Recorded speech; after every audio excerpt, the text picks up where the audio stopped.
Et on va aujourd'hui continuer avec la deuxième partie des conférences sur la Andalouse.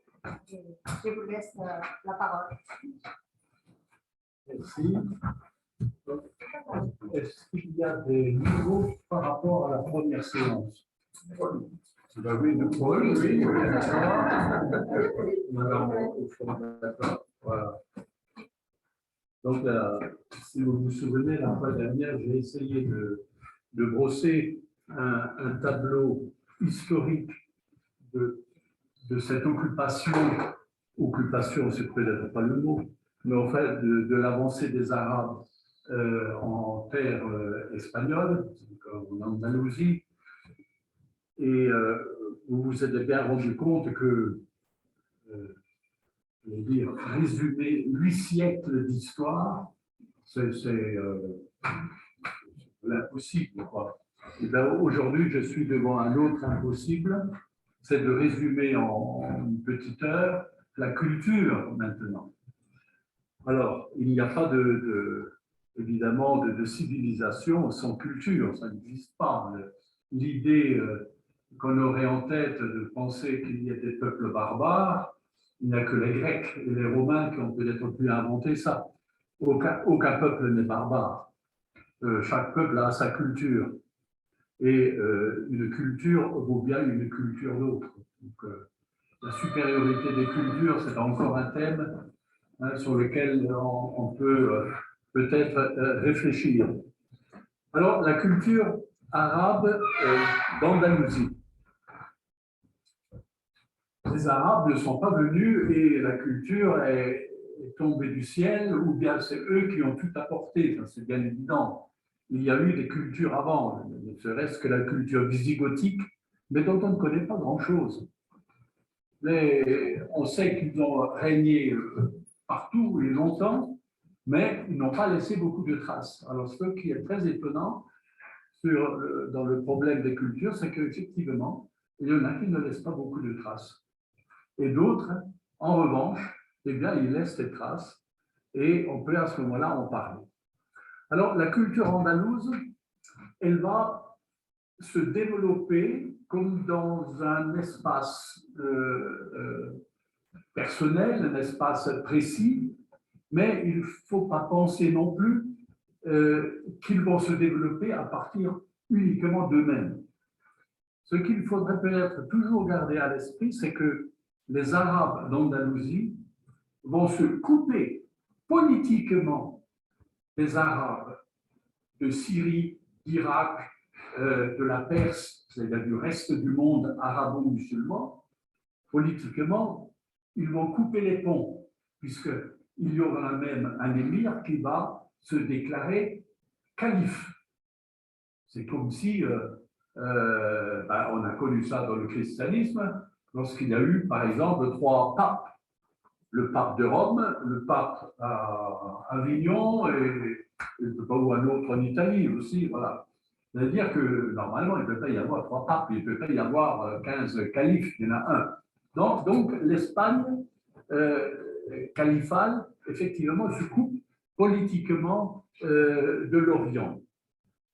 Mais culturellement, eh bien, ils maintiennent le lien, serait-ce que par la langue, par la religion, par l'islam, et par les marchands. Vous savez très bien que les marchands, les relations économiques jouent un rôle énorme dans le développement d'une culture. Et nous le voyons bien aujourd'hui, le problème que ça pose lorsqu'on veut se couper politiquement de la Russie. Économiquement, c'est une catastrophe, et culturellement, ce n'est pas possible. Donc, nous sommes dans des situations de ce genre. Et bien, les Arabes étaient un peu dans ce contexte-là. Ils sont politiquement séparés des califes de Damas et de Bagdad, surtout, mais culturellement, le peuple, les scientifiques, ceux qui réfléchissent, ceux qui voyagent, les marchands, ben, ils restent liés à ce monde. Et j'allais dire, la parole circule, mais aussi les biens. Et ça entretient donc un lien. Alors, je vais évoquer, pour commencer, avant de nous plonger réellement dans la culture andalouse, pour montrer à quel point il y avait ce lien avec l'Orient culturellement. Je vais vous parler de deux personnages qui sont quand même très importants dans ce contexte-là. Le premier, c'est Ahmad ibn Muhammad al-Razi. Alors, c'est un géographe historien, un personnage qui a eu un rôle extrêmement important pour l'Espagne. Parfois, je dis Espagne, mais entendez à ce moment-là le mot andalous. Parce qu'il est le premier, c'est le fondateur de la géographie en Espagne. Mais d'où vient-il? Sa famille vient de Perse. Al-Razi, ça évoque Rey, une ville aujourd'hui en Iran. Sa famille s'installe chez un des califes, un des émirs, pardon, d'Andalousie, et lui va naître en Espagne et va développer une science que l'on connaît très très bien en Orient, c'est la géographie. Parce que, pourquoi? C'est une science importante. Tout dépend du fric. On peut parfaitement bien connaître les régions, mais pas d'une manière abstraite, c'est de savoir où sont les villes, ce que produit la campagne, quels sont les fruits, quels sont les métaux, quelles sont absolument toute la richesse du pays. Pourquoi? Et bien parce qu'ensuite, on va taxer le pays, il faut payer un impôt. Et donc, il y avait qui sont absolument formés pour justement imposer l'impôt à cette richesse qui va circuler ou qui est produite. Donc, le géographe, l'historien, a un rôle, pas seulement, comme on pourrait penser, imaginaire ou poétique, un rôle très concret parce que l'application va aboutir aux impôts. Alors, ce fameux Razi s'installe donc en Andalouse au IXe siècle. Et un des plus grands géographes arabes, donc c'est important. Alors, je vais vous lire un tout simple récit de comment il fonctionne, c'est-à-dire comment on décrit, par exemple, une région. Ça peut être intéressant, hein, vous allez voir, ça va être très précis. Il n'y a pas de fioriture. On va à l'essentiel. Alors voilà. Alors, il parlait des châteaux. Un autre château est celui de Loja. Je prononce bien, la région de Loja. Je prononce bien. Hein? Oui, Loja. Loja, hein, est situé à l'ouest d'Elvira. Déjà très précis. Et au sud de Cordoue. Très bien. De Loja dépendent plusieurs localités et beaucoup de jardins. Intéressant. Cette ville se trouve sur on dit Génil, Génil. Un autre château est celui de Priego. Priego se trouve au nord-ouest d'Elvira et au sud de Cordoue. Dans le district de Priego, il y a beaucoup de céréales, de nombreuses fontaines. Son nom a la vertu fort curieuse d'être pétrifiante. Un autre château est celui de Pechina. Un autre château est celui d'Almeria. Almeria se trouve à l'est. C'est une clé de bénéfice et c'est la résidence d'habiles maîtres d'œuvre. On y construit d'excellentes galères. On y fabrique également de beaux tissus de soie brochés d'or. Son château se trouve au bord de la mer. Un autre château est celui de Berja, un autre est celui de Rouveles. Donc vous voyez, et c'est-à-dire il passe en revue absolument toutes les régions, et ce qui fait que, lorsque vous avez un manuel comme ça, vous savez où il y a la richesse, ce que l'on produit, etc.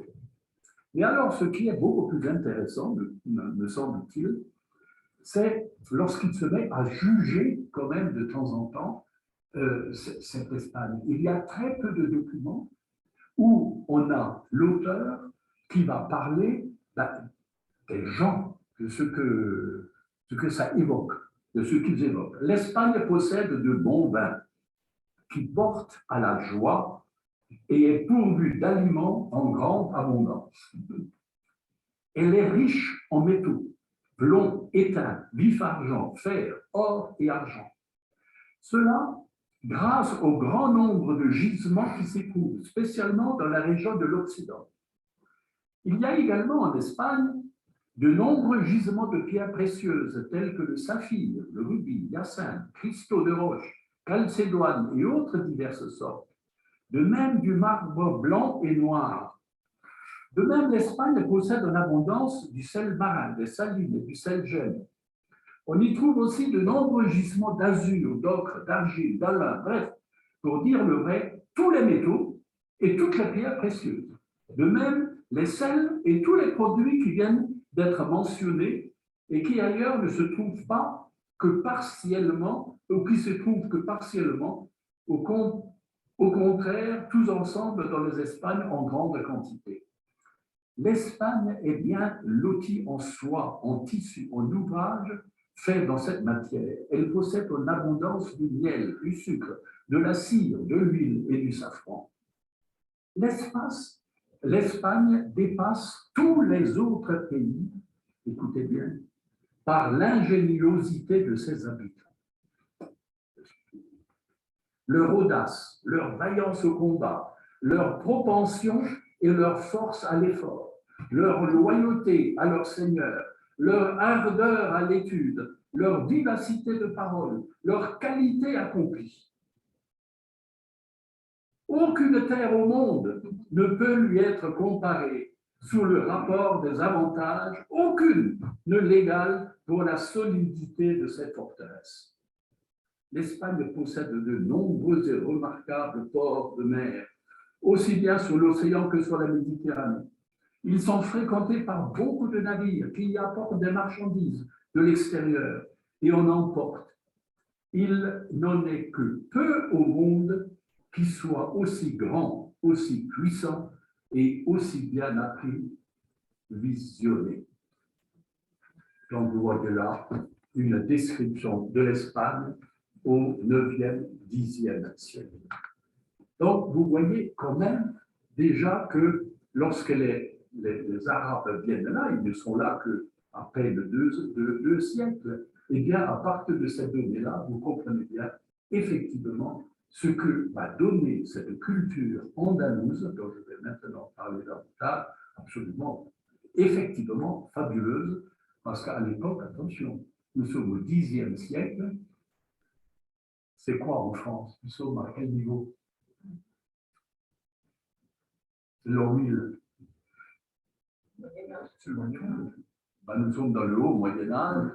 Enfin, je ferai quelques allusions. Alors, le deuxième personnage qui explique aussi comment cette culture andalouse va avoir un relief absolument exceptionnel pour l'Occident, c'est le fameux Ziryeb, qui s'appelle en fait Abu Hassan Ali ibn Nafi Ziryeb.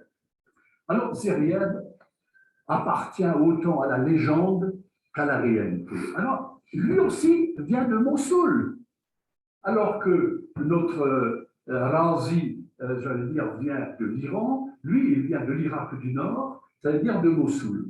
Il est né en 789 et il va mourir à Cordoue en 859, c'est-à-dire un siècle après l'arrivée. Or, c'est un génie de la musique.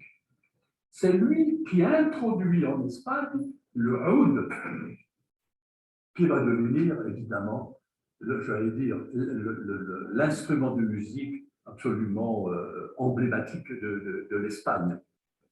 Et donc, sous son influence, il va développer des écoles de musique où il va apprendre à chanter à ses élèves, à faire des vocalises.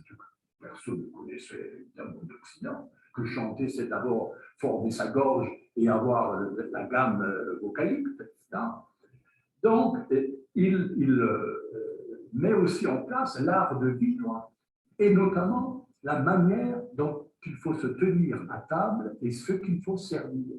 Et il indique à ce moment-là l'ordre des plats. Il y a tout un développement de ce qu'il faut manger, de ce qu'il faut éviter à tel moment, etc. Donc, une espèce c'est-à-dire le Louis XIV. C'est les grandes tables de Louis XIV. On lui prête même enfin, des recettes, évidemment, qu'il invente lui-même, et il est, semblerait-il, l'inventeur de la fourchette. Au lieu de manger comme des brutes, comme ça, hein, en prenant un morceau de pain et en sauçant, eh bien, on mange déjà d'une manière plus délicate avec la fourchette.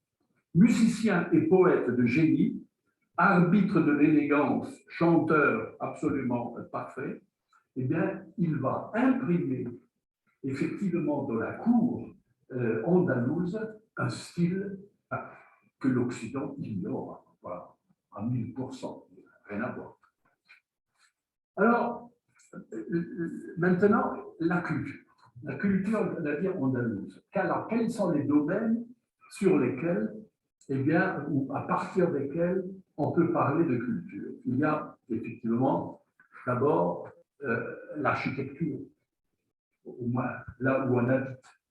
Or, l'architecture, je vais vite aller vite parce qu'ensuite, on va illustrer cela dans les diaporamas. L'architecture, c'est d'abord les forteresses. Tout conquérant, c'est bien lorsqu'on envers les pays, il faut d'abord s'asseoir et donc faire une forteresse. Ensuite, on construit des palais. Forteresse, bon, ça va dans les premiers temps, mais ensuite on se met à l'aise, donc il faut des palais.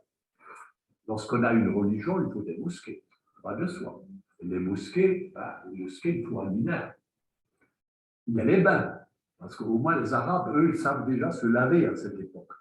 Alors qu'en France, on puait comme des cochons, parce qu'on ne se lavait pas. L'hygiène n'était pas encore connue. Il n'y avait pas de bain. Alors là, il y a des bains publics où tout le monde se lave, où tout le monde se brosse, tout le monde se frotte, etc. C'est pas impensable, ça. Alors, les bains, les ponts, traverser les rivières, les canalisations, tout ça, donc, ça veut dire tout ce qui est matériel, tout ce qui est construction, tout ce qui représente, évidemment, le savoir-faire, si vous voulez, d'un peuple. Ça, c'est, donc, je mettrai ça sous le petit architecture. Ensuite, il y a la littérature. Il n'y a pas seulement le matériel, il y a aussi la pensée. Alors là, évidemment, la culture, souvent, on pense que c'est l'écrit, les lettres. Oui, oui, oui. Eh bien, alors là, l'Espagne est un modèle. La poésie espagnole, donc la poésie andalouse, évidemment, est absolument exceptionnelle. Le nombre de poètes qu'il y a, je dirais quelques poèmes tout à l'heure, et ça, c'est la poésie de cours. Et puis, il y a aussi des contes, les récits, l'imaginaire. Tous ces récits, je les aborderai donc. Et après, permettez-moi de dire que la troisième conférence que je ferai, parfois, je vais enjamber un peu sur la troisième, parce que tous ces textes, toute cette littérature, toute cette architecture, elle sera reprise en Occident à partir du 14e, 15e, 16e siècle. Et donc, la conférence que je ferai la fois prochaine, je mettrai la lumière sur ce que cette culture andalouse a exporté. Des traces, donc, en France, en Europe, ça va très loin. Alors, ensuite, il y a, ça c'est la littérature profane, c'est-à-dire poésie et contes, mais la littérature spéculative, énorme, c'est-à-dire les philosophes. Voilà, vous connaissez tous Averroès, hein, vous l'avez lu depuis très longtemps. Philosophes, théologiens, les soufis, et tout cela laisse des bouquins, laisse des codex, laisse des traces énormes. Et puis, il y a ce qu'on appelle les sciences dures, ou bien pour les opposer aujourd'hui, on dit les sciences dures et les sciences molles. Moi, j'étais un professeur de sciences molles, de la littérature. Enfin, je fais quelque chose de nouveau. Voilà. Et les sciences dures, ça, c'est mathématiques. Eh bien, l'Andalousie a produit des mathématiciens, effectivement, et de très grands mathématiciens. En algèbre, en algorithme, produit des astronomes, la médecine, la botanique, l'agronomie, les techniques hydrauliques et les distillations. distillation du vin, de distillation aussi. Voilà un peu le tableau maintenant dans lequel on va peut-être essayer de rentrer.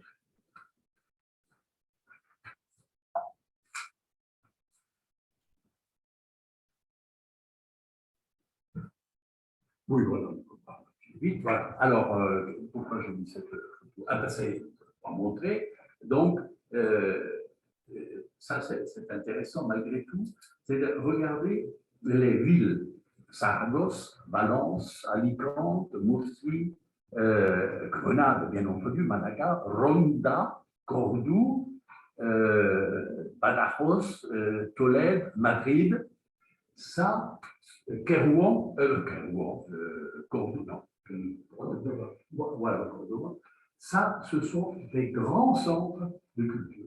Alors, effectivement, les villes vont produire, je vais dire, l'illustration de ce que j'ai dit d'une manière absolument exceptionnelle. La campagne, comme partout, la campagne reste la campagne. Mais la campagne produit souvent ce qui permet aux autres de vivre, c'est-à-dire le monde. Voilà. Alors, donc, le grand milieu intellectuel. Alors, parfois, voilà, peu importe. Cordoue. Cordoue va être très longtemps le phare de cette culture andalouse. Alors, imaginez un peu une ville à l'époque, c'est-à-dire du 10e, on peut aller, la grande période, c'est pas la grande période, il y a eu plusieurs périodes, c'est-à-dire du 10e siècle jusqu'au 15e siècle, vous vous rendez compte, ça fait 500 ans, où il y a une expansion absolument inimaginable, alors que tout le reste de l'Europe est encore dans les brumes de l'histoire. Et bien, Cordoue, il y avait 1 demi-million d'habitants. Alors là-dessus, il y a des historiens qui prétendent même 1 million. Bon, déjà, un demi-million, c'est pas mal. 113 000 maisons, 700 mosquées, 300 bains publics. Ce n'est pas tout. Peut-être que je trouve vite mes données. 50 hospices, 80 écoles, des centaines de boutiques immenses. Et alors, les rues étaient pavées et munies de lumière, c'est-à-dire une torche qui illuminait. Alors, la grande rue principale qui traversait Cordoue avait 11 mètres de large. Mais les autres rues ordinaires, elles avaient entre 2,50 m et 3,50 m. Ceci, évidemment, sont les archéologues aujourd'hui qui établissent cette chose-là. Les rues sont pavées. Donc, les maisons avaient des balcons et des conduits d'air chaud sous le sol. Vous voyez ça, le luxe qu'il y a. On chauffait les maisons avec une canalisation d'eau chaude. Tous ces édifices avaient des jardins équipés avec des fontaines artificielles et le papier, un matériel inconnu de l'Europe chrétienne, était partout. Ça aussi, que la culture se développe. Il y avait des librairies et plus de 70 bibliothèques. Alors là, je parlerai un certain temps sur le livre, absolument exceptionnel. On rêve lorsque l'on entend des choses pareilles. Dans Cordoue seulement, on pouvait trouver plus de 600 000 livres sur diverses sciences, l'astronomie, médecine, mathématiques, géographie, poésie, c'est tout le savoir.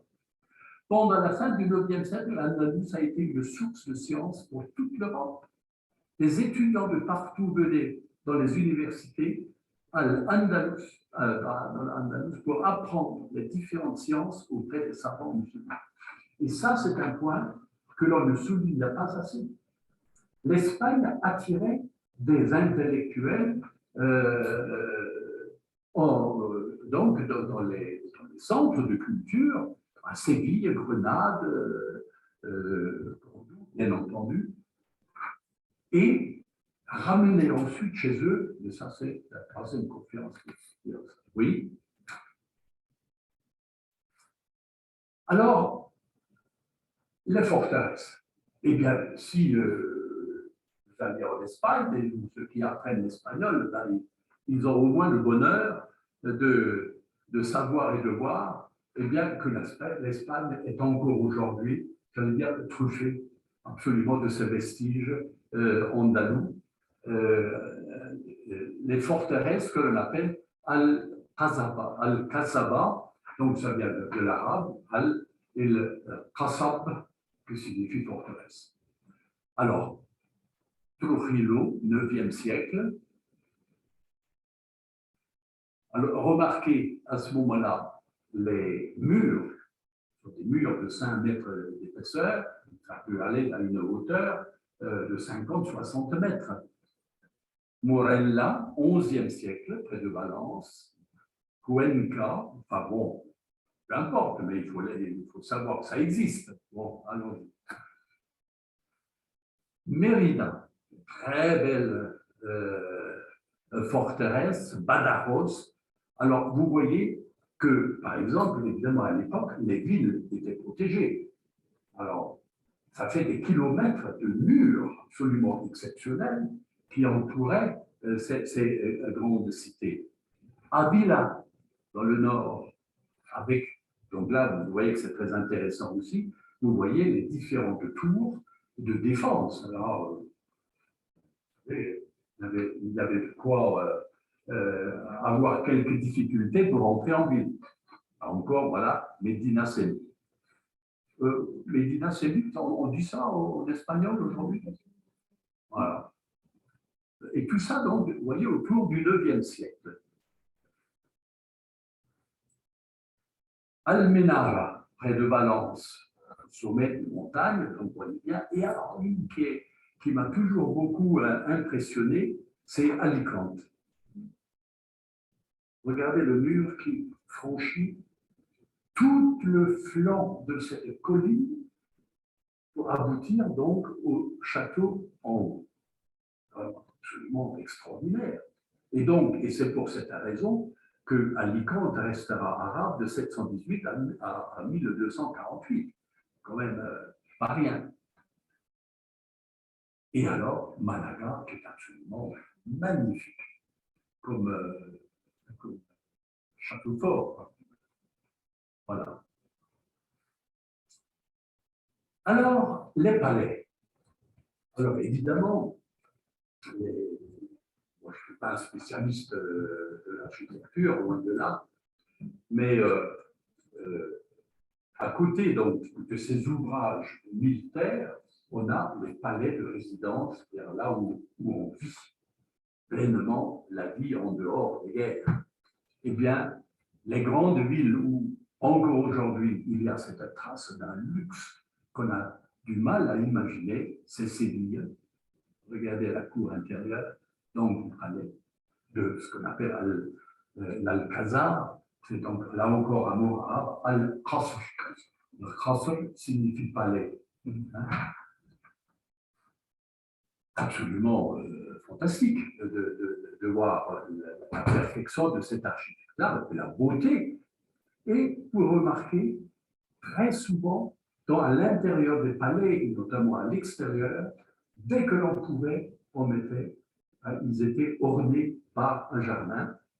Et donc, dans les jardins, évidemment, c'était les fleurs, les roses, toutes sortes de plantes que l'on cultivait. Donc, Séville. Alcazar de Tolède. Alors, Tolède, c'est à la fois un palais et une défense, une citadelle. Donc, vous voyez cette construction-là.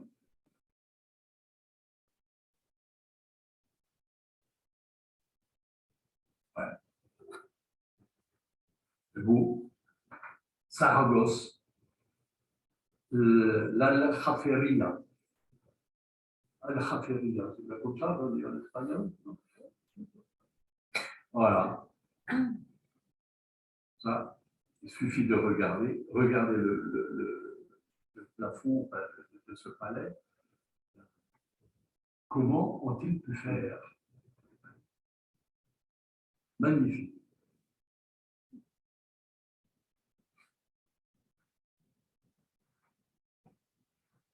Et alors, Madinat az-Zahra.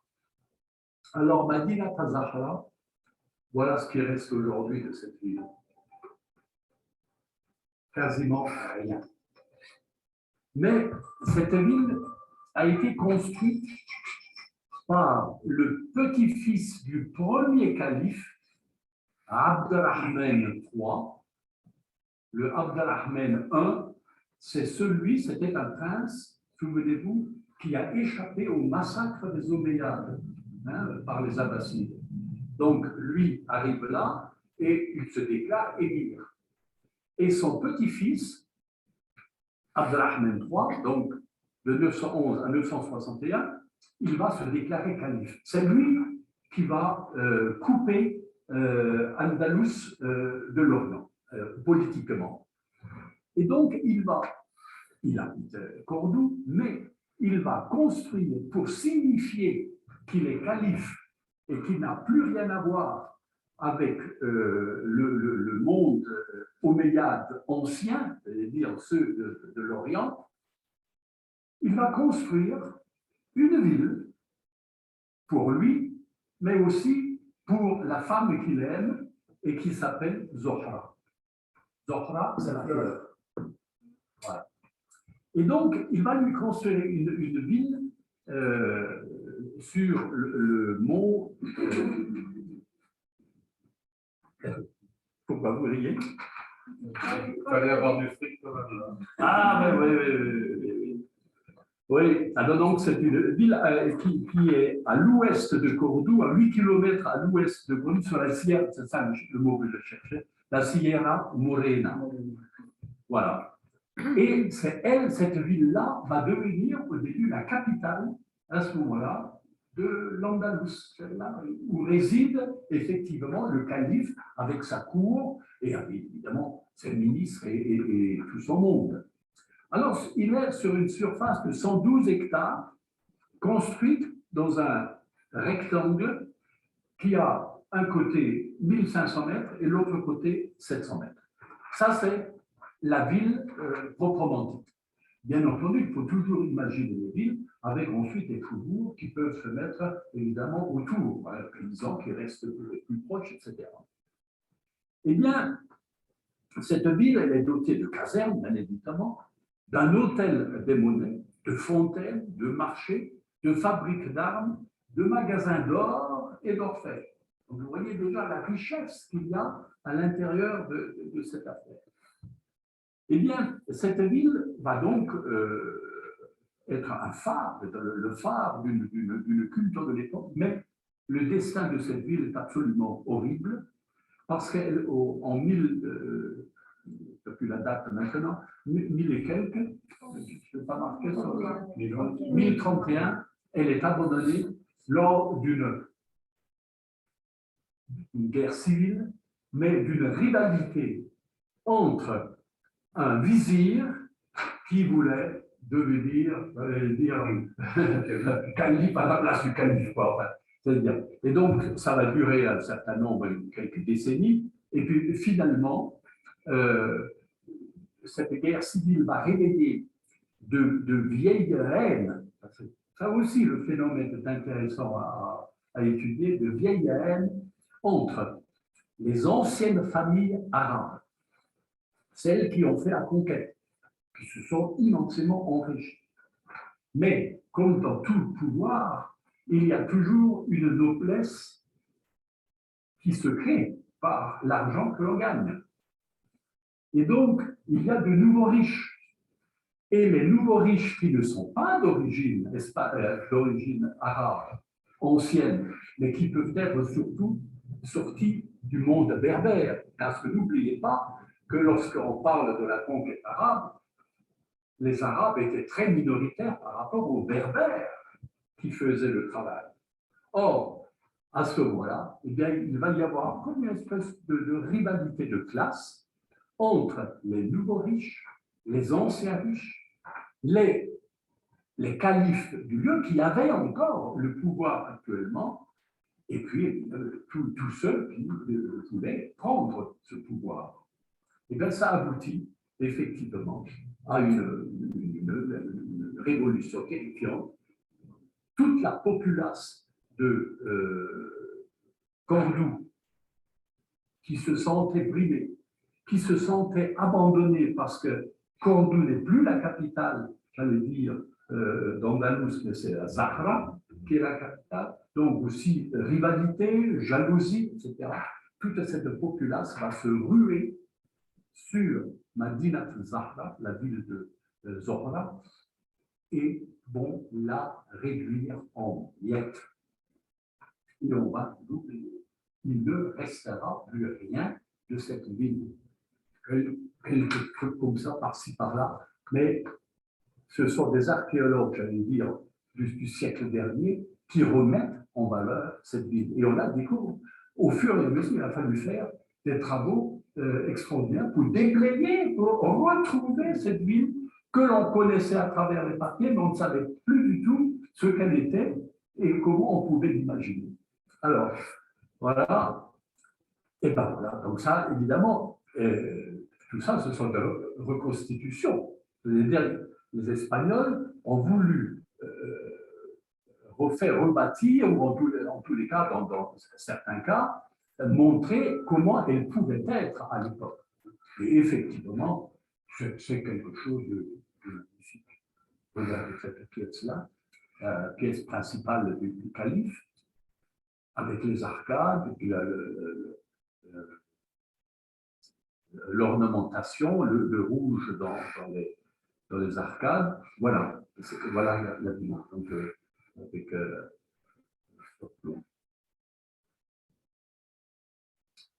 voilà donc une des grandes villes, une grande ville de culture, effectivement. Grenade. J'allais dire, on n'a plus besoin de parler de Grenade, c'est-à-dire, c'est absolument, je veux dire, il n'y a rien à redire, c'est tellement beau. Qui n'a pas vu Grenade? Ah, ça, franchement, je crois que là, si vous allez en Espagne, si vous ne savez pas où aller, commencez par Grenade. Il faut prendre rendez-vous avant. Et il faut prendre rendez-vous avant, ça veut dire absolument, hein, parce que là, sinon vous faites la queue. Hein. C'est vraiment, c'est magnifique, magnifique. Et donc Grenade, c'est la dernière ville, évidemment, qui va tomber en 1492. Vous vous rendez compte? 1492. Grenade, là, maintenant, le rideau se ferme. Et la chute de Grenade est symbolique sur plusieurs plans. 1492, c'est également la découverte de l'Afrique. Au moment, on va simplifier, au moment où les Arabes quittent l'Occident, l'Europe, l'Occident, on s'ouvre sur l'Amérique. On n'a donc plus besoin d'acheter l'or qui vient d'Afrique, l'ivoire qui vient d'Afrique, par les grands marchés, parce que l'Andalousie, est en contact permanent de l'autre côté de la Méditerranée, c'est-à-dire avec l'Afrique du Nord. Ça va de soi. Et les grands marchés d'or qui viennent des pays noirs, le Mali, enfin le centre de l'Afrique, et l'or, évidemment, est le produit qu'il faut dans le luxe. Eh bien, la chute de Grenade va provoquer. Il va fermer la porte sur tout le nord de l'Afrique du Nord. Elle ouvre des portes nouvelles où on trouve des tonnes d'or chez les Incas, chez les Aztèques, les Olmecs et absolument tout le nouveau monde est la nuit. On ferme, l'Occident va tourner le dos à tous ceux qui est arabes et musulmans. Et on va développer à ce moment-là tout le lien avec effectivement l'Est, c'est-à-dire les Amériques. Et ceci va durer quasiment jusqu'à l'ère coloniale, c'est-à-dire lorsque la France, une fois de plus, va commencer à de nouveau mettre le pied au Maroc, en Algérie, en Tunisie, les Italiens en Libye. Voilà. Et vous savez maintenant, et nous savons maintenant ce que ça a donné, cette ère coloniale, et tout. Et curieusement, la frontière entre le monde musulman et le monde arabe, il est toujours aussi invisiblement incrusté dans nos mémoires.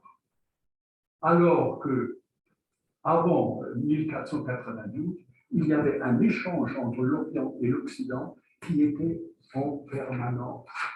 Voilà. Et les richesses, et la pensée, et les livres, et les marchands circulaient.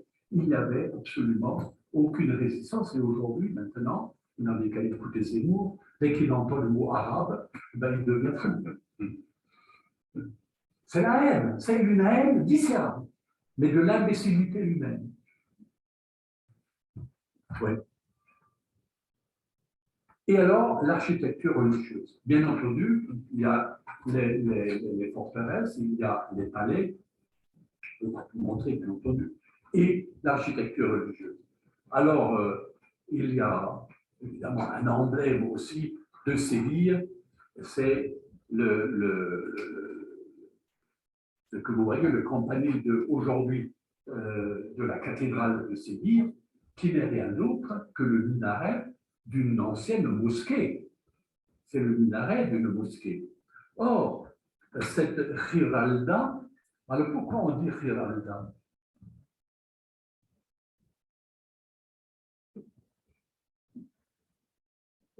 Oui, qu'est-ce qui tourne?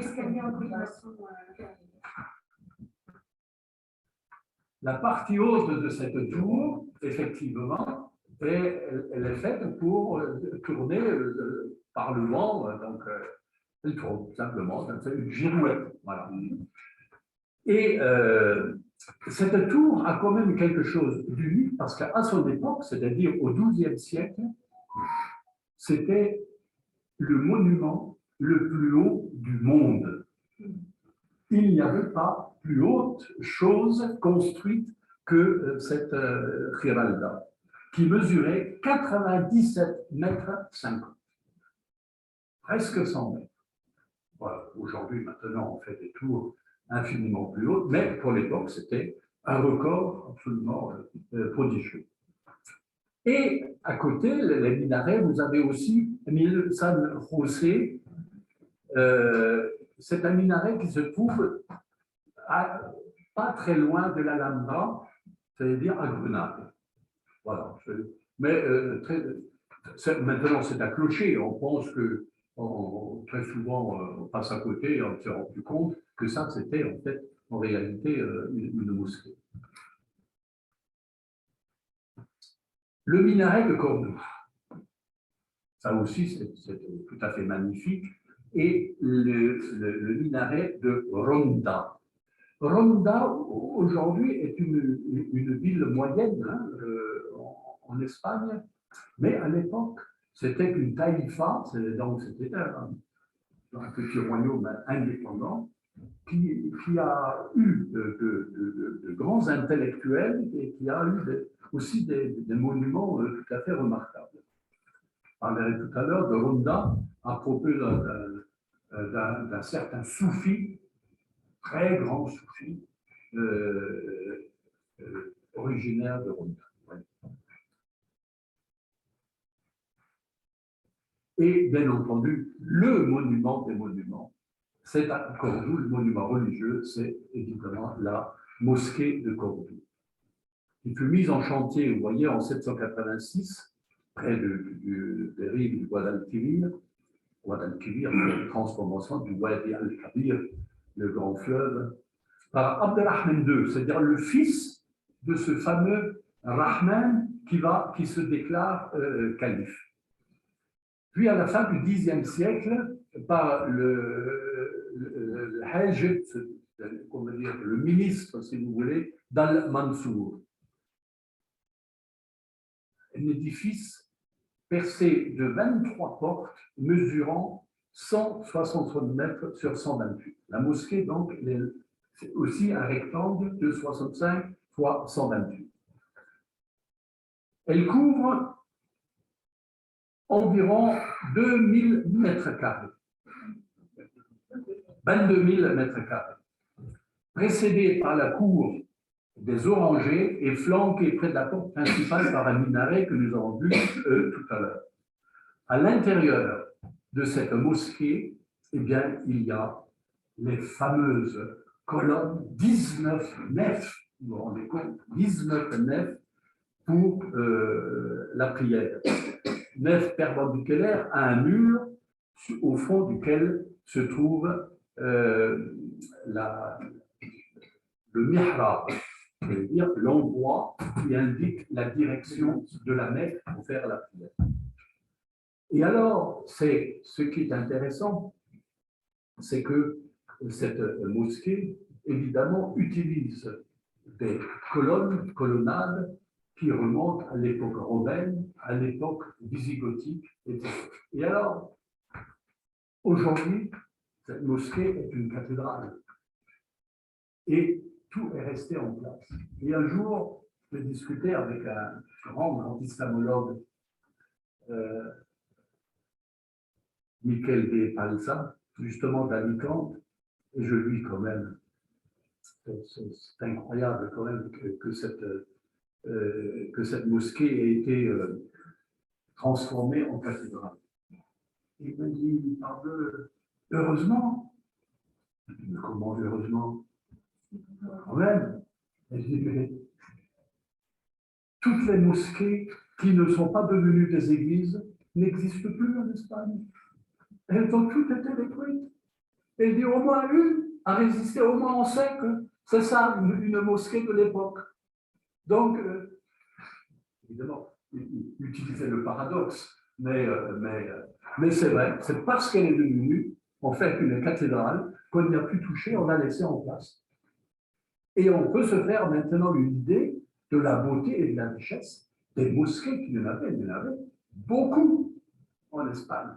Toutes les grandes villes avaient une mosquée absolument splendide. Et comme lorsqu'on est en rivalité, c'est lorsque les princes, eh bien, les uns et les autres voulaient toujours avoir la mosquée la plus belle, parce que c'était quand même le bâtiment central de la vie publique. C'est là où on se retrouvait, on venait prier, on venait échanger. Et puis c'est là où le calife ou l'émir, le seigneur, le roi, etc., pouvait s'adresser à la tribu. Oui. Alors, donc là, vous voyez, là aussi, Grenade, ça c'est sûr, la mosquée de Cordoue, on ne peut pas vivre ou mourir sans avoir vu Grenade et Cordoue. Ça n'a pas de sens. Est-ce qu'il y a une signification aux couleurs rouge et blanc? Alors là, vous me posez une sacrée question. Hein. Je ne sais. Oui. Pourquoi pas le bleu ou le vert? Pourquoi le rouge et le blanc? Parce que c'est beau. Parce que c'est beau, parce que peut-être que le rouge est plus facile à obtenir que le bleu, c'est ça. Oui. On retrouve ce style dans les mosquées maghrébines, beaucoup moins en Orient, en Syrie. Ah oui. En Orient, c'est tout à fait autre chose. Ah oui. Ouais. Ça, c'est vrai, ça. Oui. Le style andalou et l'Afrique du Nord, effectivement, est très différent des mosquées, par exemple, de Tiran, une splendeur absolument Samarcande, en Ouzbékistan. C'est inimaginable, la beauté de ça. Là, ce sont plutôt les éliges, c'est-à-dire la faïencerie qui orne les mosquées. Oui. Les techniques, alors, je suis à l'introduction.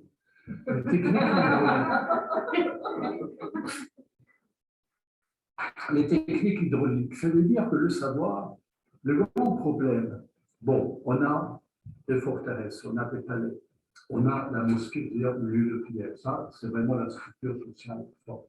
Mais il faut vivre aussi. C'est l'agriculture, c'est ce que l'on mange. Or, l'Espagne n'est pas une terre, j'allais dire, où l'herbe pousse à n'importe comment, etc. Il faut de l'eau.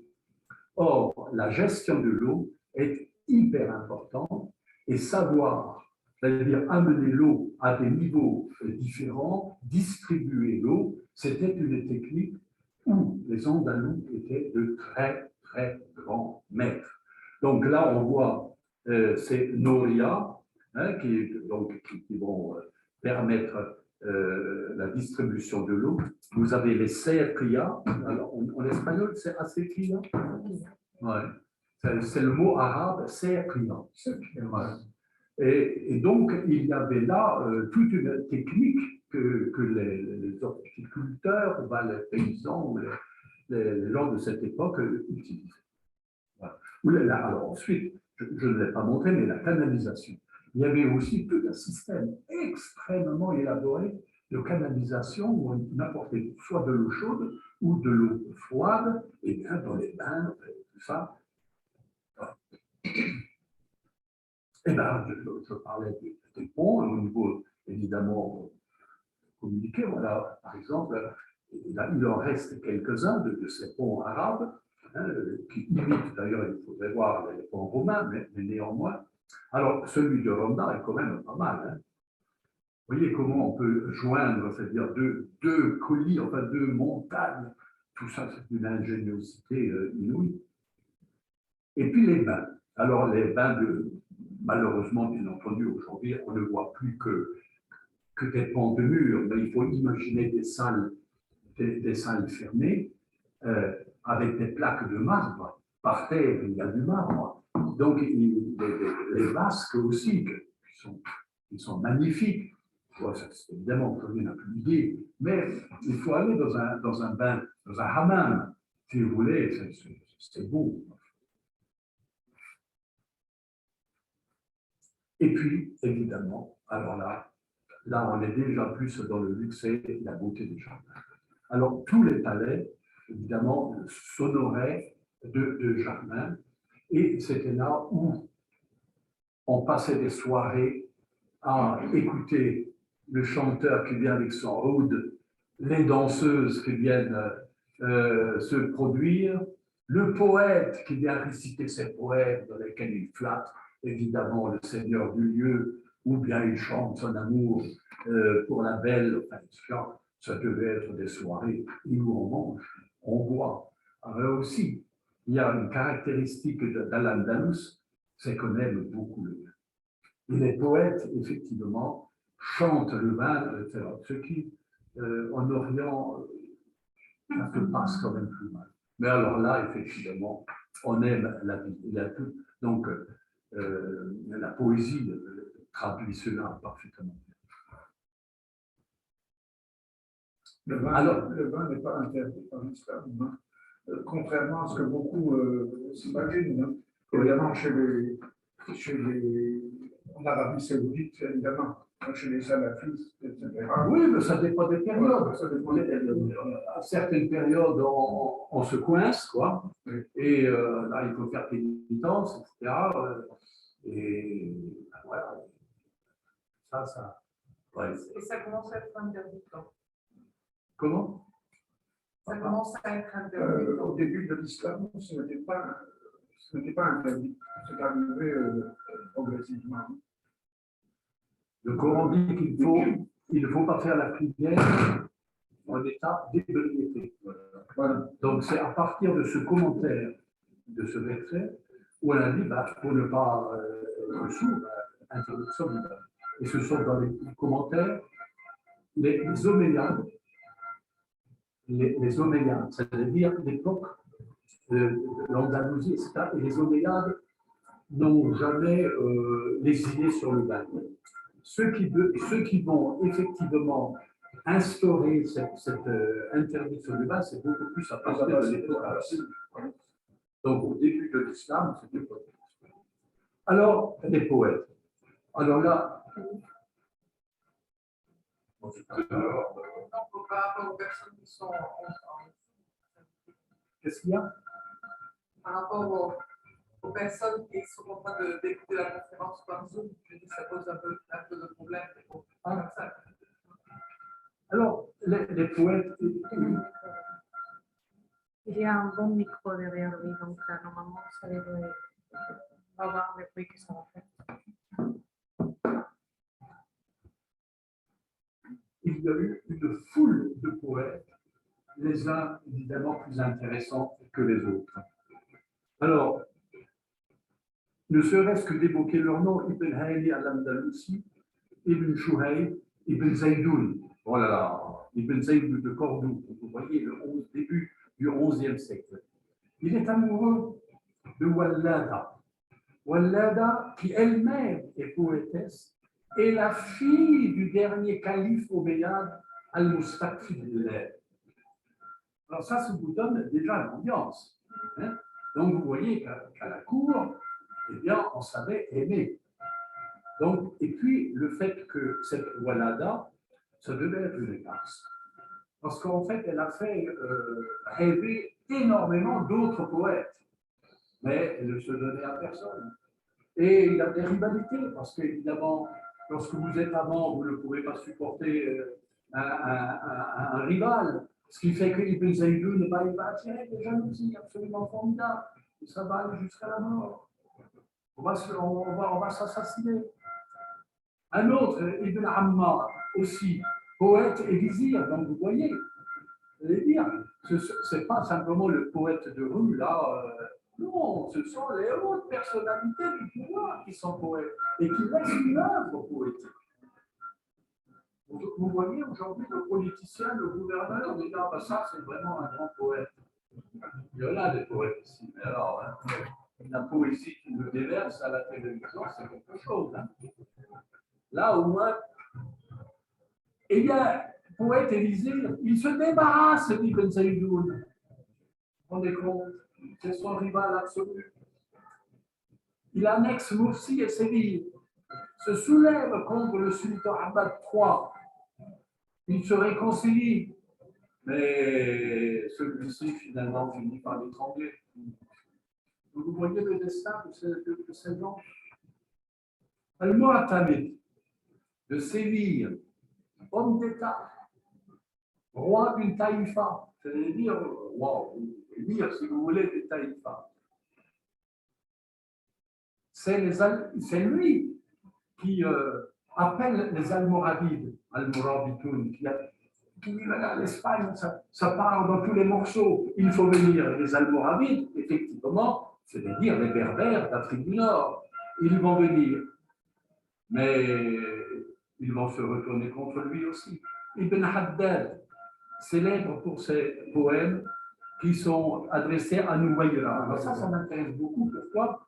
Parce qu'il va faire un voyage en Égypte et il tombe amoureux d'une bonne sœur, d'une religieuse dans un couvent. Évidemment, il ne comprend rien de quoi. Comment? Comment? Oui, il est musulman. Eh bien, évidemment, et lui, il est musulman et il tombe amoureux d'une religieuse chrétienne. Et il ne peut pas imaginer qu'il y a des femmes qui vivent ensemble sans hommes. C'est impensable, ça. Et donc, il fait tout, il essaye tout, il lui adresse des lettres, des choses, etc. Évidemment, la pauvre, elle ne connaît que Jésus. Et donc, il se désespère quoi, dans ses amours, dans ses poèmes. Ibn Wahboun, de Panégéris, Al-Mu'tamid, c'est-à-dire jusqu'à flatteur.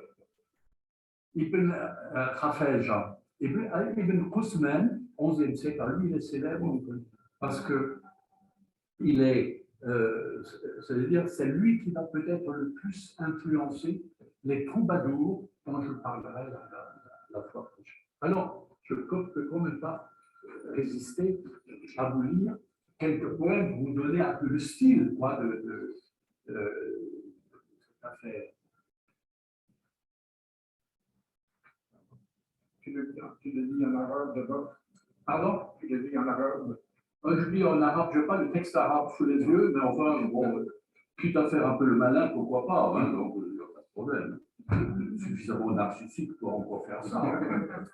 Bon, alors voilà un poète, par exemple, qui vient visiter Zahra.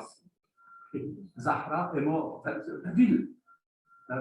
Et donc, il fait un poème sur une ville détruite, il n'y a plus rien.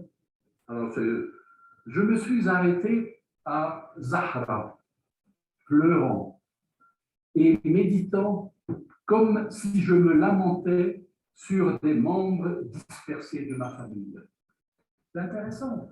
C'est-à-dire que pour lui, Zahra, là, il a le double jeu de mots. Là. Comprenez, Zahra, c'est la belle femme pour laquelle la ville a été détruite. Et lui, il pleure sur les membres d'une famille. Donc, mais sa famille, comme s'il y était.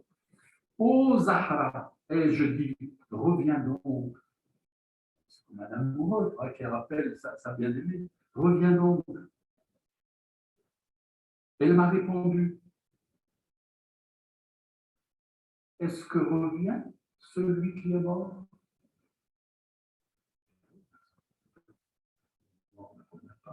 Je n'ai pas cessé de pleurer en ce lieu.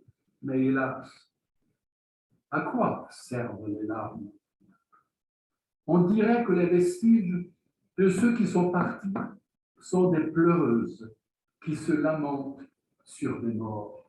Il y a quand même de l'émotion dans ça. Claude a entièrement raison. En arabe, il a des assonances dans la langue. Ne faites pas l'espagnol après du arabe.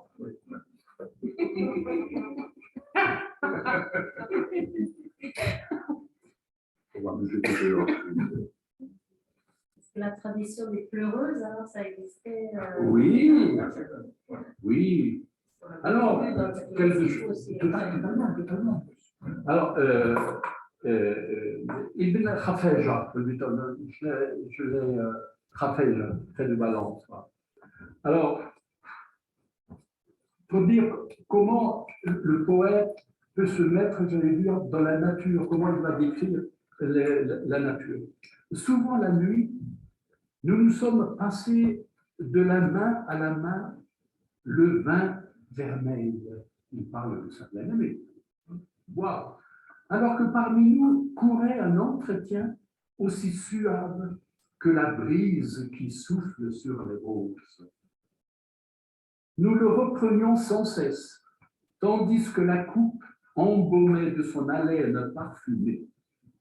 Mais meilleurs encore étaient les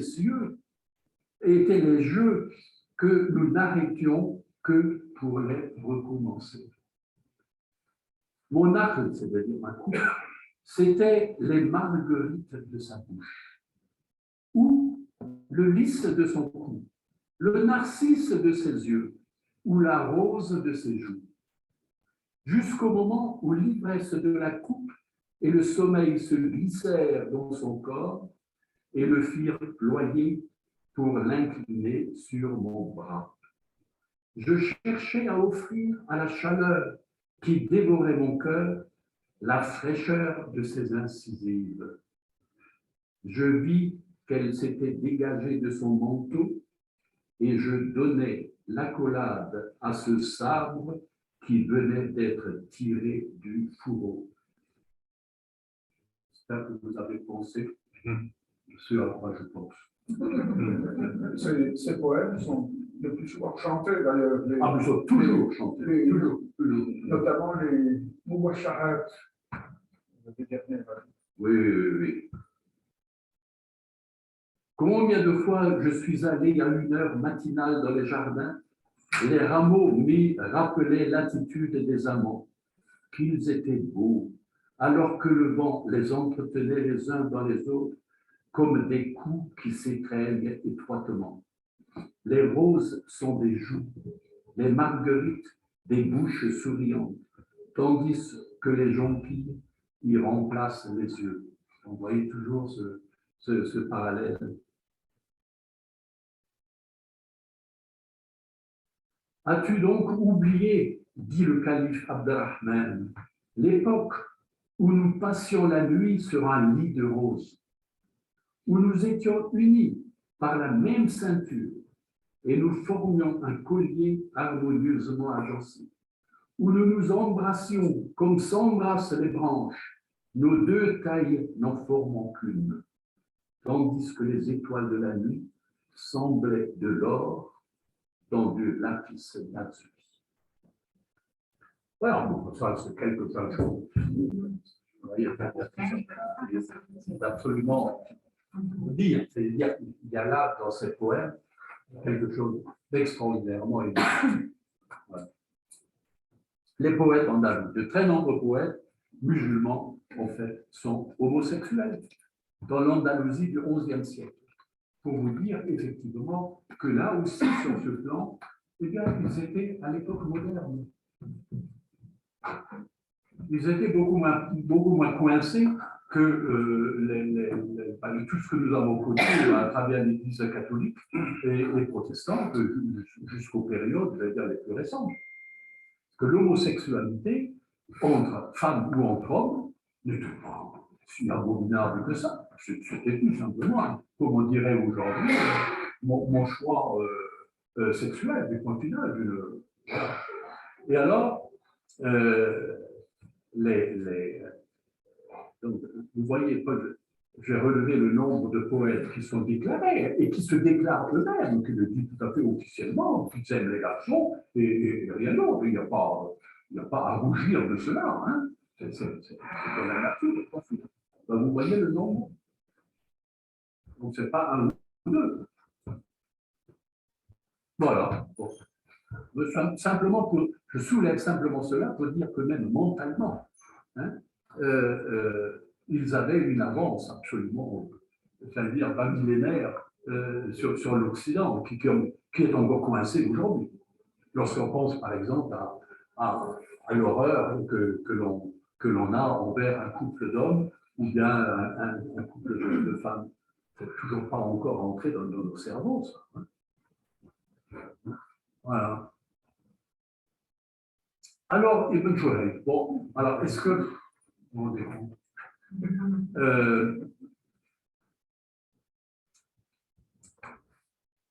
on va laisser les poètes se reposer, hein, parce que là, je donne quelques détails sur quelques poètes, mais à la limite, on va peut-être aller un peu plus vite, sinon, Ibn Zaïdoun, alors si, il est né à Cordoue, il a pas une vieille tribu arabe de Bani Marsoum, une grande tribu qui a immigré à Andalous. Son père, attention, est l'un des théologiens célèbres de Cordoue. Donc, vous voyez, c'est le haut niveau auquel ils appartiennent. Son grand-père maternel, Mohamed El-Qais, il fut qadi, il fut juge, donc place très importante. Mais il grandit dans le contexte trouble des guerres civiles qui ont marqué le déclin du califat. Ça, effectivement, il a participé activement à la chute de ce dernier par des écrits et ses discours. Lié aux troubles politiques, Ibn Zaïdoun doit se réfugier chez Al-Mu'tamid ibn Arbel, émir de la puissante taïfa de Séville. Bon. Ce dernier l'accueille à sa cour et devient son premier conseiller. Quelques temps après, il réussit, grâce à ses talents de diplomate, à accéder à un poste katib, de secrétaire, enfin, un poste important. Le successeur de ce dernier, son fils, Al-Mu'tamid, est l'ami et l'élève de Zaïdoun. Alors, il est connu évidemment pour ses amours avec Walada bint al-Mustakfi, la fille du dernier calife Omeya de Cordoue, mais qui ne répond jamais à son nom. C'est un des plus connus. Ah oui, c'est vrai, il mérite quand même qu'on se souvienne de lui. Al-Mu'tamid, c'est un prince. Alors, effectivement, lui aussi, c'est terrible. Il sera même entraîné à la conquête de son royaume par les Almoravides, qui le destituent et qui l'exilent au Maroc où il meurt dans une prison. Et alors, on a des poèmes. Il est en prison à Marrakech. Et il écrit des poèmes où il se souvient de Séville, il se souvient d'Al-Andalus. Et là, c'est une nostalgie. Imaginez un roi qui est là maintenant, croupi absolument dans un trou. Ben, il n'a plus que sa plume et il va mourir comme ça, comme un malheureux, un destin allemand. Oui. Les philosophes. Alors là, effectivement, la philosophie andalouse, il y en a au moins Nasrallah, Jacques Gabirol, Khabirol, Bajad, Oufeil, Rushd ibn Rushd, qui est le fameux Averroès. Et puis, un philosophe, un juif, Maïmonide, bien entendu. Non, attention, là, je vous dis quelques-uns, il faudrait ajouter une dizaine d'autres, bien entendu. Allons-y. Ibn Tufayl, alors pourquoi il est intéressant? Parce que, bon, Mohamed ibn Malik ibn Tufayl, ici, il est né à Wadi Ash, Cadix, 1110. Il meurt à Marrakech, lui aussi. Auteur de l'œuvre médicale et philosophique qui s'appelle Le vivant fils du vigilant. Alors, c'est un ouvrage qui est très, très curieux. Parce qu'il raconte, il met en scène un enfant prodige, Haïm ibn Akhzam, né par génération spontanée et vivant sur une île isolée près de l'Inde. Cet enfant, qui n'a ni père ni mère, est élevé par une gazelle. Et elle s'éveille seule à la philosophie et à la connaissance de Dieu. C'est ça qui est intéressant à retenir. Qu'est-ce qu'il y a là-dessous? C'est la grande question. Est-ce qu'on connaît Dieu par, est-ce qu'on est capable de connaître Dieu par soi-même, donc par un raisonnement, ou bien on ne connaît Dieu que parce que quelqu'un nous l'enseigne. Parce que si quelqu'un nous enseigne,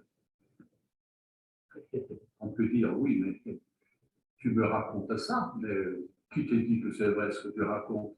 Parce que tu ne fais que raconter ce qu'on t'a raconté. Et ce que l'autre a raconté, donc, voilà, en fait, tu ne crois qu'à des racontables. Ça a commencé quelque part, mais ce ne sont que des racontables. Est-ce que tu peux arriver, toi, à l'idée de Dieu si on ne te parle jamais de Dieu? Sacrée question. Mais il y a quelque chose de beaucoup plus intéressant là-dessous.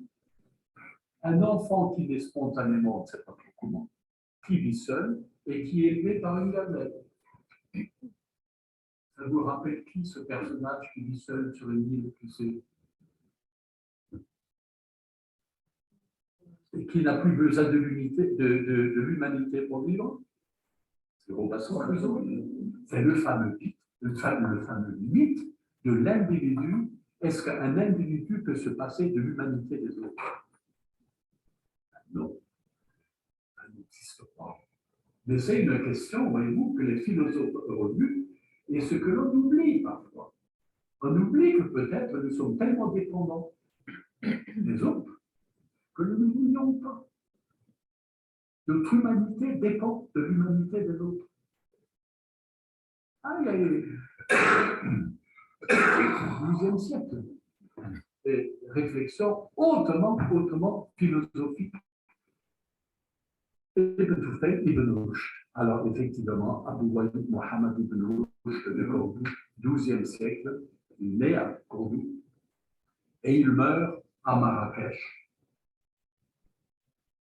On détruit tous ses livres sur les Almohades, qui sont des intégristes abominables. Toutes ses œuvres sont brûlées. Il est philosophe, théologien islamiste, juriste, mathématicien, médecin. C'est un monstre de connaissances et de savoir. Son ouverture d'esprit et sa modernité déplaisent aux autorités musulmanes de l'époque, les fameux Almohades.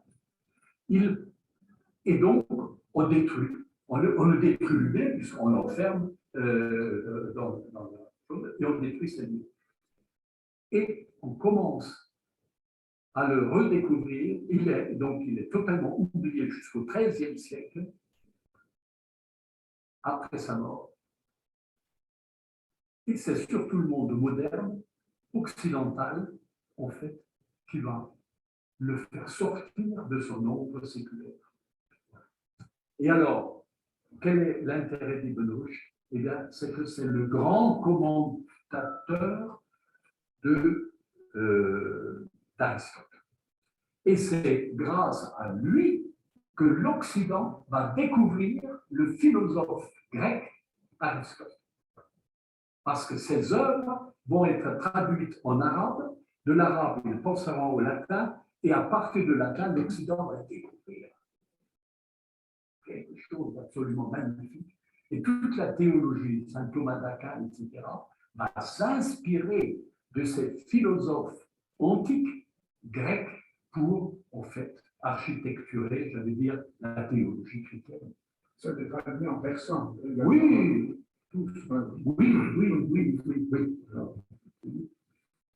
Maïmonide. Bon, on va aller plus vite. Là, je suis obligé de saccager un peu ma. Voilà. Alors, d'autres savants ont donné Ibn Arabi. Lorsque vous rentrez chez vous ce soir, vous tapez sur votre ordinateur Ibn Arabi. Il est enterré à Damas, mais il est né en Andalousie. C'est le plus grand soufi, j'allais dire, de l'islam. Et puis, évidemment, on lui prête, c'est totalement faux, 800 livres. Il a laissé une influence dans la spiritualité soufie musulmane qui est absolument exceptionnelle. Mystique, alors voilà, donc il est à aussi.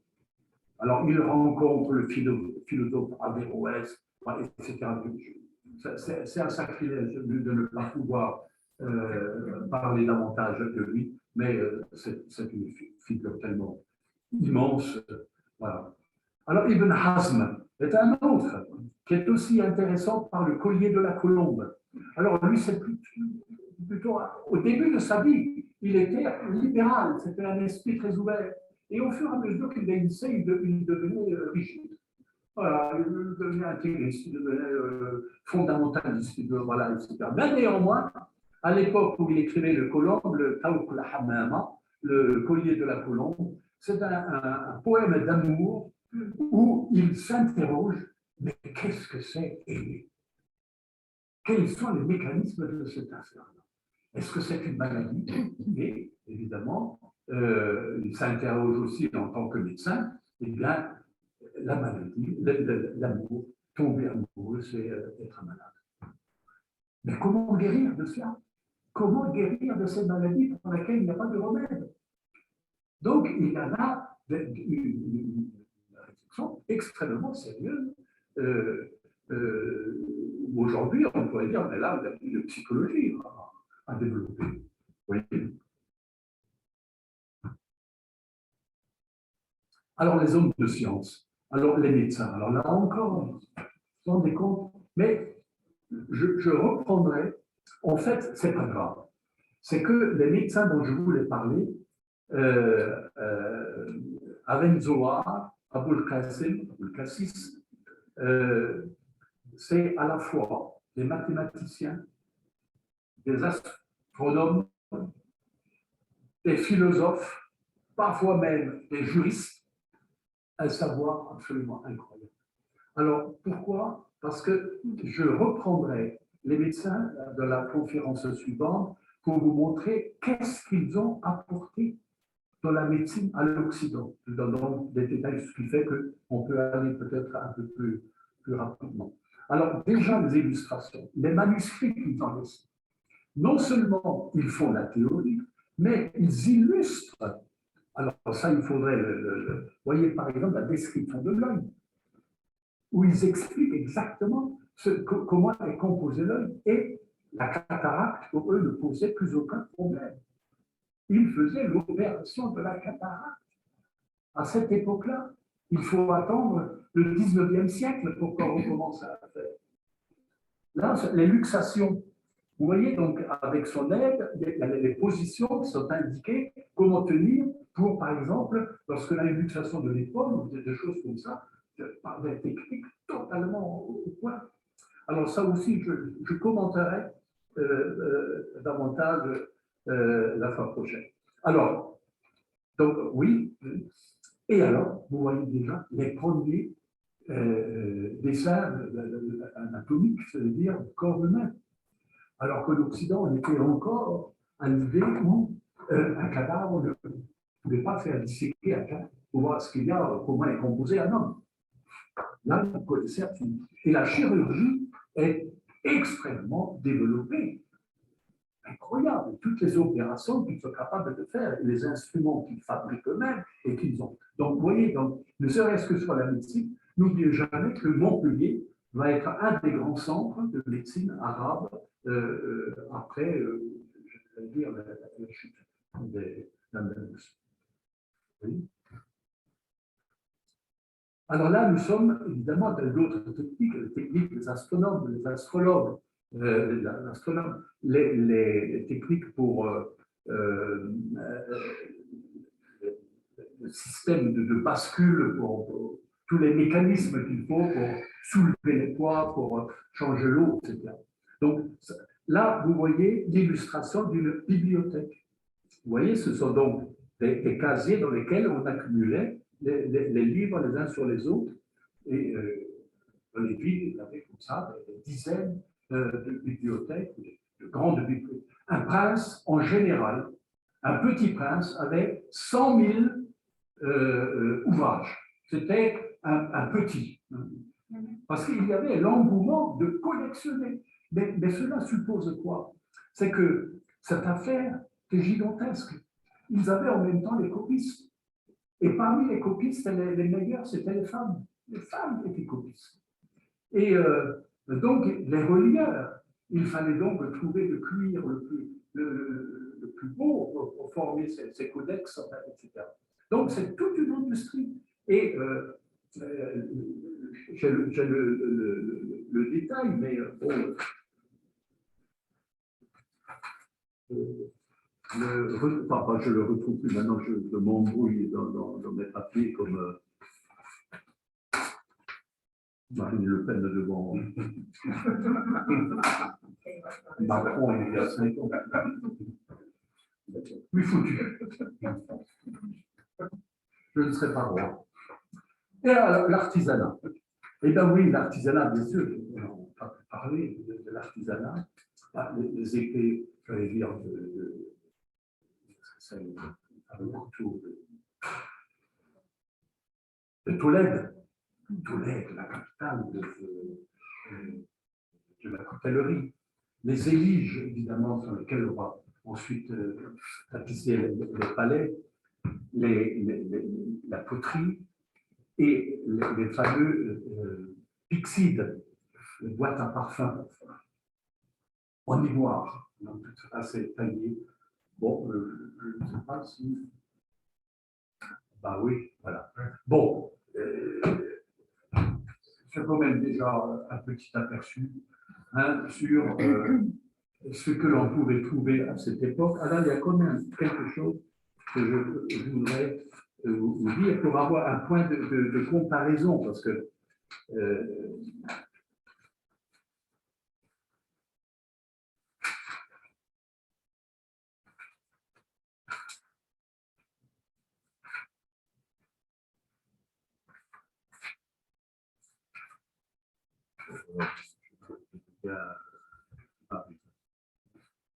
je l'ai noté.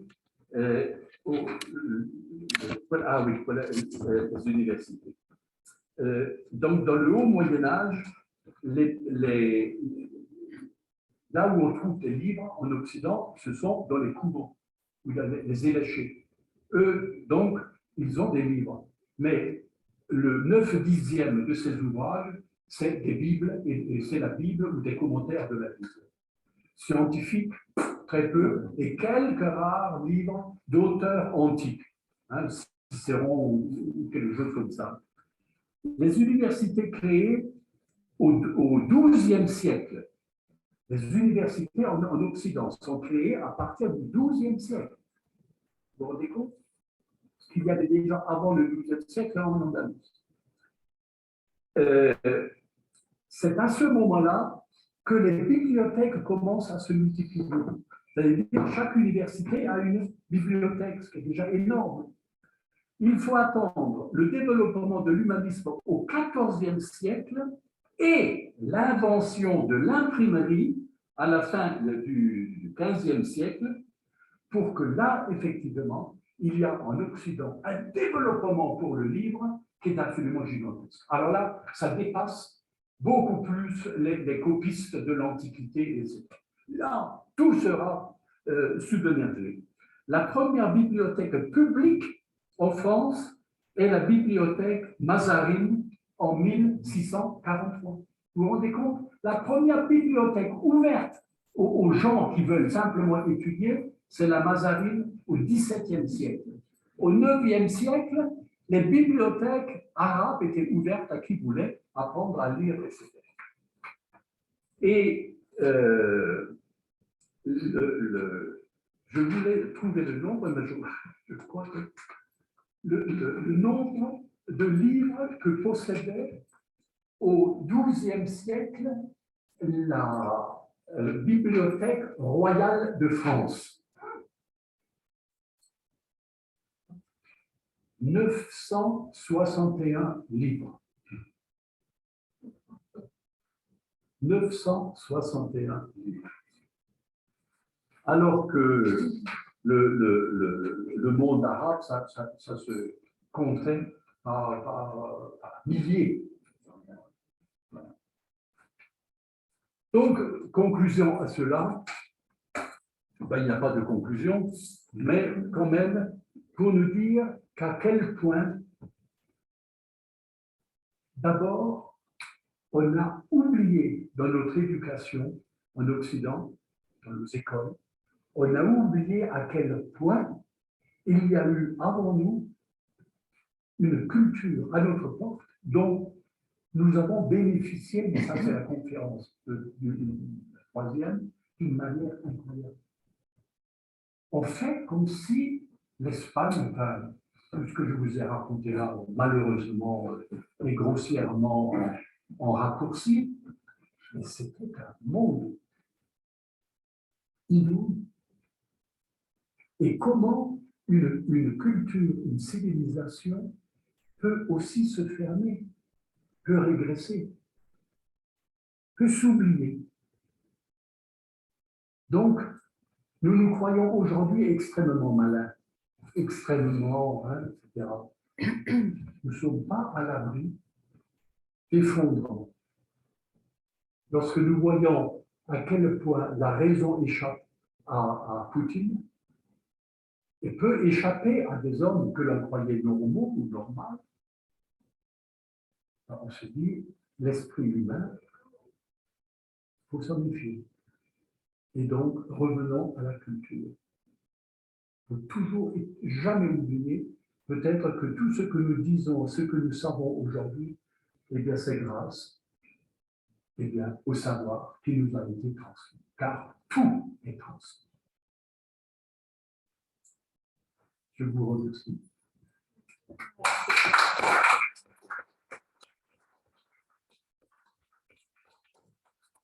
On m'a posé une question à laquelle je ne peux pas répondre. Moi, j'en ai une question. Ouais. Qu'est-ce qui s'est passé entre là et aujourd'hui? Ce qui s'est passé entre ça et aujourd'hui. Oui. Alors, il y a d'une part une chose, il y a plusieurs événements. Je vous ai dit au début, c'est que l'Occident, globalement, tout l'Occident va se fermer au monde arabo-musulman, c'est-à-dire à l'Orient, à partir du moment où on va voler l'or aux Aztèques et en Amérique. Énorme ce qui va se passer à ce moment-là. On n'a plus besoin donc de l'Orient, puisqu'on a l'or à partir du Nouveau Monde. Donc on tourne le dos à ce qui est notre source de connaissance. N'oublions pas que l'écriture vient de Mésopotamie. Les philosophes sont des Grecs, ce sont des Orientaux, etc. Mais on se coupe. Voilà. Une civilisation se coupe de ses racines, d'une certaine manière. Autre chose est la Reconquista. Et la Reconquista, elle est, bon, j'allais dire militairement, bon, c'est comme ça, hein, les Arabes sont venus, les autres répondent. Bon, mais la tolérance qu'il y avait avant ne se retrouvera jamais dans les Reyes Católicos. Et le christianisme ou le catholicisme va développer quand même une société qui n'était pas très ouverte j'allais dire, au niveau intellectuel. Tout était centré sur la Bible, sur le dogme, sur l'Église, et je ne vous parle pas des massacres des sorcières. C'est une femme que l'on soupçonnait qu'on voulait supprimer, on l'accusait de sorcellerie. Il y a des milliers de sorcières qui ont été éliminées. Donc, il y a eu une période aussi en Occident où la pensée, voilà, il fallait répéter le dogme, il ne fallait plus penser, il fallait répéter les choses.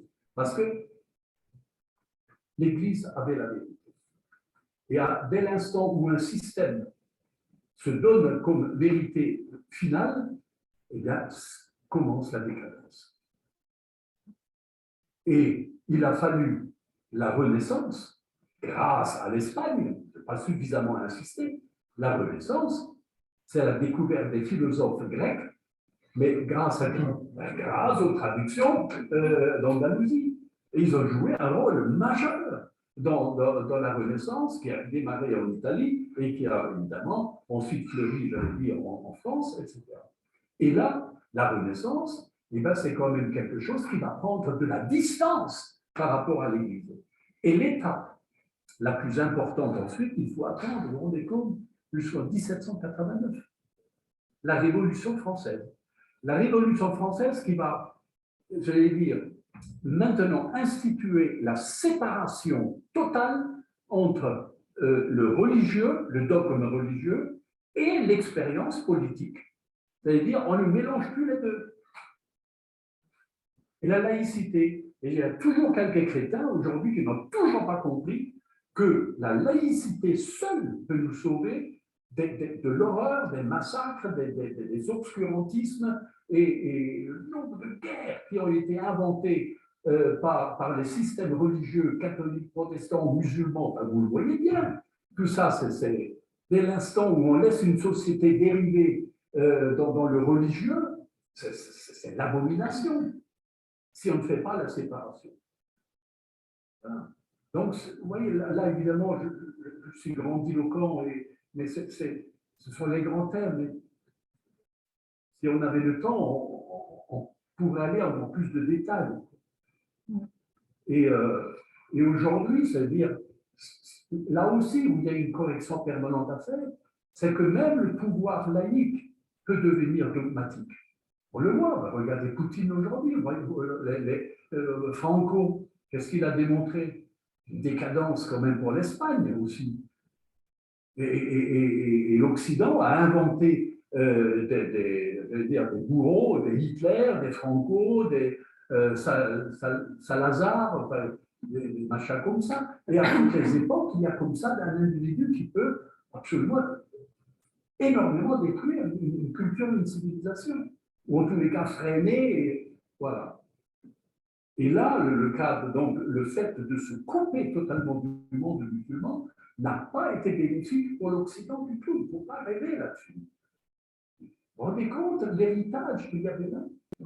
Et ensuite, on va les expulser, les derniers arabes, les mozarabes, les compagnies, on va les expulser, les juifs vont être expulsés. Donc, vous voyez, tous ces phénomènes-là, c'est des signes qui vont se payer cher. Et on n'est jamais assez attentif à cela.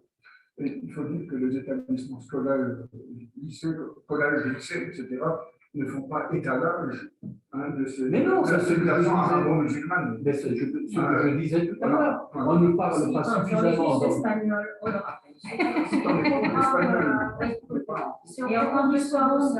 De moins en plus. Moi, je Il faudrait peut-être écouter actuellement. C'est au programme du second arabo. Oui, et la langue arabe, pour la langue arabe, c'est la même chose. Les proviseurs ne font pas l'effort de vouloir intégrer cette langue, qui est pourtant une langue d'une richesse incommensurable. oui. Oui, c'est-à-dire qu'on parle de cette période comme on parle de l'époque, j'allais dire, pharaonique ou de la Grèce. C'est le programme scolaire, je veux dire. On ne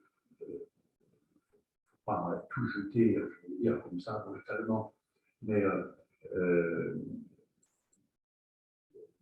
et d'insister sur nos racines. Quelle est notre culture occidentale? Nous avons tellement mis l'accent sur l'origine grecque et romaine de notre culture, que nous avons oublié et que nous devons beaucoup à l'Espagne, à l'Andalousie et au monde arabe. Vous voyez, c'est Oui, enfin, moi, j'enseignais en seconde Oui. cette question. On insistait vraiment sur les apports et puis sur cette forme de synthèse aussi qu'on a pu trouver en Sicile notamment, entre le monde arabe musulman et ses traditions et sa culture et le monde chrétien. Mais non, je pense qu'il y a une. Les temps ont bien changé, parce que moi, je n'ai pas connu ça maintenant. Je sais pas, Moi, la civilisation arabo-musulmane, je l'ai découverte en suivant les cours d'arabe à l'université et en enseignant dans la suite. En enseignant l'arabe dans la suite. Dans les cours d'espagnol il y a aussi, pas mal, il y a pas mal on d'années, on emmène nos élèves en Andalousie. Ah oui, mais là, ça fait bien. Et donc, il y a vraiment un possible. Mais en espagnol, ou l'espagnol, à Guerlain, moi, je n'ai pas connu, enfin, personnellement, je n'ai pas. Non, mais les programmes ont changé. Les programmes ont changé, peut-être, oui, peut-être. Bon. D'ailleurs, est-ce qu'on insiste sur cet aspect des choses? Est-ce qu'on insiste? On en parle peut-être, mais très rapidement, très vite. Hein? Non, plus que ça. Oui. C'est au niveau de la seconde, effectivement, c'est dans les programmes, en histoire, et c'est dans deux, on est quand même un mois et des poussières, quoi. De toute façon, sur aucun sujet abordé en histoire au collège et au lycée, on peut insister. Les programmes sont tellement denses que Oui, c'est ça. on passe quelques heures, mais c'est quand même oui, évoqué. c'est ça. On les évoque, c'est évidemment. Je disais, on les évoque comme on évoque les Assyro-Babyloniens, où il y a les Égyptiens, Les Phéniciens, quand même. Les Égyptiens sont plus au pouvoir. Ah, ils sont plus au programme. Ils sont plus. Et oui, non, c'est quand même plus costaud Oui, d'accord. que l'Antiquité. Oui, mais néanmoins, je veux dire, bon, finalement, je parle peut-être un peu pour mon minaret aussi. Hein. J'ai été professeur d'arabe, donc je plongeais, j'allais dire, dans cette culture, etc. Donc, Ce qui est sûr, c'est que ça n'a pas été suffisamment ni bien ni enseigné, parce que sinon nos réactions actuellement envers le monde arabe ne seraient pas celles c'est que l'on en lecture. c'est que l'on a, c'est Il évident. y a cet enseigné, c'est comme des connaissances, mais pas vraiment une prise de conscience, parce que ce n'est pas. Et en Espagne, Parce que- pareil, je parle encore espagnol. Non, mais je pense, parce qu'on Quand on voit des mouvements, non, il y a un problème avec ça, même en Andalousie. oui, Quand on sait que notre agriculture, grâce à tout, la vera de grenade, et tout ça, notre agriculture est arrosée, heureusement, par l'eau qui vient encore des. Quand on sait tout ça et que nos jeunes ne savent pas encore, ne savent pas, et ne sauront pas, je parle de l'Espagne, sans parler de. Oui, ils ne veulent pas savoir. C'est sûr qu'il y a une. On ne le sent pas comme nos origines. voilà, c'est ça. C'est-à-dire que ce monde arabo-andalou, ou plus global, arabo-musulman, fait partie de nos racines. C'est plutôt cela. Oui, oui, nos origines. Disons que c'est une culture à laquelle on a été confronté, Oui. qui a énormément d'apports. Parler de racines, je pense que c'est. Je pense que la religion. D'origine, je veux dire, des racines. Ce qui a marqué le problème, c'est qu'on ne s'est pas mélangé. Il n'y a pas eu de mélange, vraiment. Ah, mais après, Donc, ni pendant, ni après. Donc, on est resté d'un côté des catholiques et d'un côté des musulmans. Donc, ça a fait que. Ils sont venus, ils sont partis, ils ont apporté, certes, mais voilà. Ceci dit, il reste quand même des communautés soufis en Andalousie, j'en connais personnellement. Hein. Et ce sont des Espagnols, ce sont des Andalous, ce ne sont pas des Maghrébins. Voilà, donc c'est une culture qui subsiste actuellement. Ils sont revenus, quoi. Parce qu'ils n'ont pas pu rester pendant toutes ces centaines d'années ils sont sur Oui, le territoire. oui. Ça, c'est j'allais dire, ça fait. des convertis. Oui. Des convertis.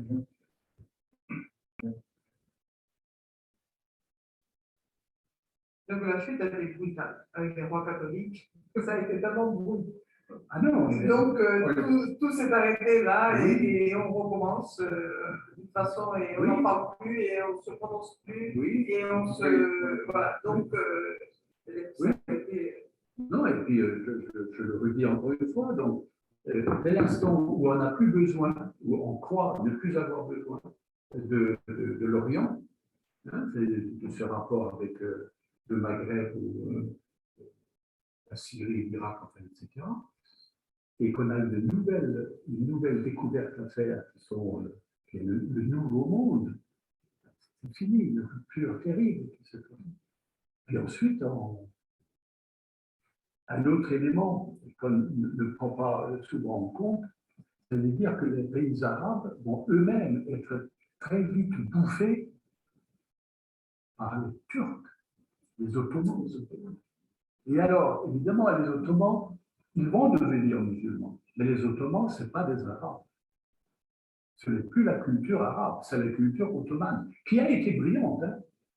Mais les Ottomans vont très vite se montrer les ennemis les plus dangereux pour l'Occident. Donc, la sympathie ne pouvait pas se développer du tout. C'est-à-dire, il y a eu donc cette rupture de la Reconquista, où on dit maintenant les Arabes terminés. C'est suivi par, j'allais dire, la période ottomane, où les Ottomans, évidemment, sont ravageurs. Ils ont quand même failli prendre Vienne 2 fois.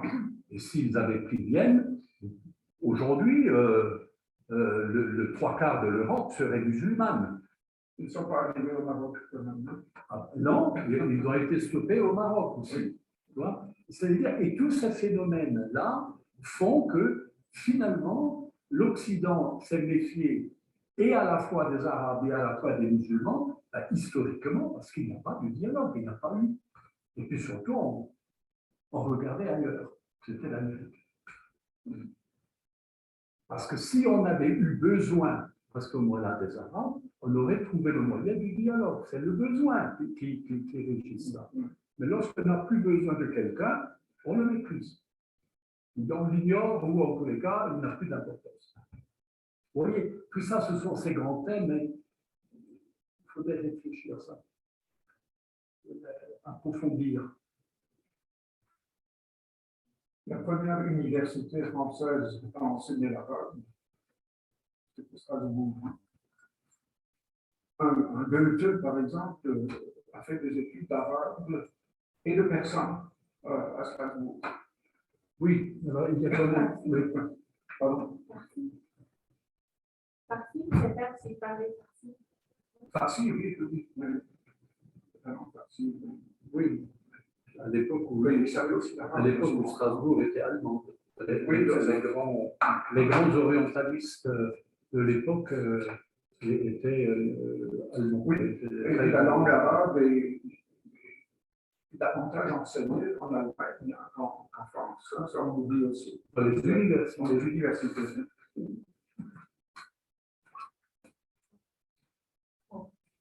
Merci beaucoup. Merci beaucoup.